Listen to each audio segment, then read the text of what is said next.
It's January 21st, and this is our first official off-season scouting mission out here on public land.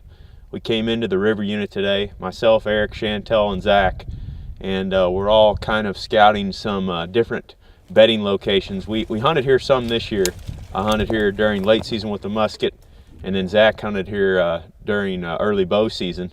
And we got pictures of a handful of mature bucks in the area, so we kind of wanted to backtrack them from where we had that camera set up and figure out where they were bedding. As you can see here behind me, got a big marsh along this river bottom next to some hardwood timber, and where it forms that edge is what we're scouting. We're kind of walking that up, finding ditches, thick areas off of that transition line there, and looking for bedding. I was just up in this big ditch behind me. I picked it on a map because it was probably the hardest spot to access in this area.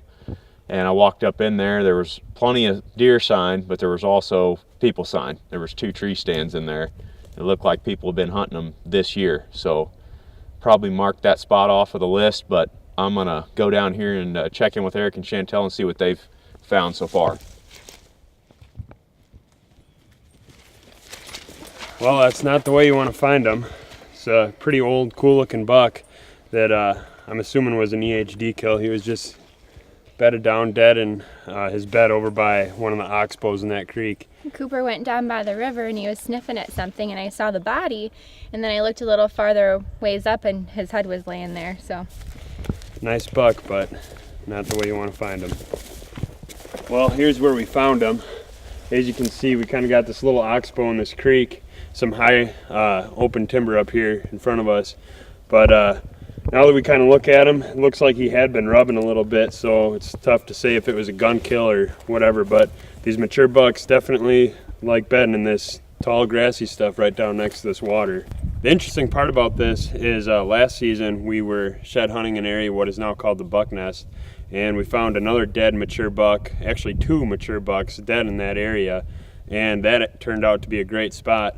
The interesting thing about this is this area sets up really similar to that with all this real tall grass, and the point being here is that these deer, when they're injured, they head back to their home where they feel most comfortable.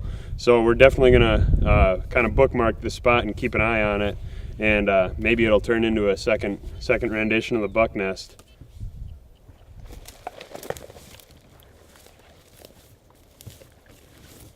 Well, Aaron and I have been working along the side of this ridge here, kind of on this flat spot, and we came across this bed with fresh hair in it and fresh tracks coming in and out of it.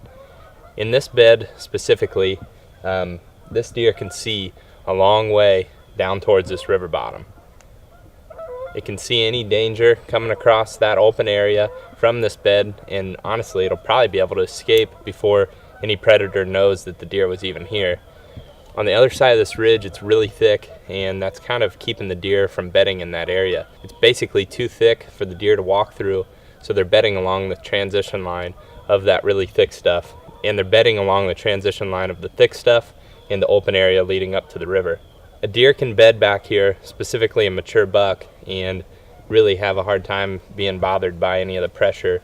A buck could bed here, and he's got crop fields to the north, which are that direction, and he's got doe bedding between him and that crop field. So he's basically layered back in here. If any does get spooked or anything, you know, he's kind of alerted before any of that pressure gets to him, and he's never bothered by humans this far back into the piece of public that we're on. Right here's another bed, really good example of where a deer is bedding with the wind at its back and the thick stuff to its back, and can be looking out over this open CRP field. It's going to be able to see any predators coming, you know, across that open field. Should be able to see them from a long way. And the nice thing about this bed is if it wants to escape, it can jump right back into these cedars, and whatever's coming, you know, that's scaring them is never going to see them. They're just going to be able to hop back right into that thick stuff and basically vanish. Well, we're wrapping up our day here. We've covered quite a bit of ground. I think Eric, Chantel, and I walked about a mile to the north a while ago, and then Zach and I went a good mile back here to the south, right along the edge of this dried up riverbed.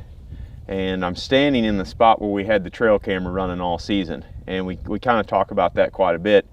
We run our cameras up pretty close to the access points, and right here actually happens to be a little bit of a funnel area for the deer to come into this food source behind me from the bedding over here to the north, but it also shows us what kind of hunting pressure that this area is getting, because folks will come down here, park, and then walk in on this trail that I'm standing on. And we were able to get several good bucks on camera and a few hunters throughout the month of November right here, but that camera kind of gave us an idea of where these bucks could have been living at. You know, we weren't getting them anywhere close to daylight. In most cases, they were on camera in the middle of the night, but we backtracked them today and we're able to find what we believe is their bedding areas. So, pretty good day of scouting altogether. We're going to continue doing these throughout the winter and springtime. We got lots and lots of spots to scout, new spots, old spots. I'm going to try to get back to the area where I shot my buck earlier this fall and backtrack him in there and kind of see how that place lays out. It's just a good idea this time of year to come out and scout these bedding areas on public, because obviously we're not scouting them during season. In fact, today I was even on my GPS marking potential tree stand locations for next fall. We may not be back in there again until next October, so that GPS really comes in handy when you're doing this stuff. Mark a few points, beds, entry locations, stand access, trails, whatever. If you mark it all down right now and sort of get your plan together now, then you can leave the area alone for, you know, the rest of the year until bow season comes in, and you'll have a good setup to plan on hunting come fall. But that's going to do it for today down here on the river. We'll be back out here on the public hopefully within the next week on one of these other locations.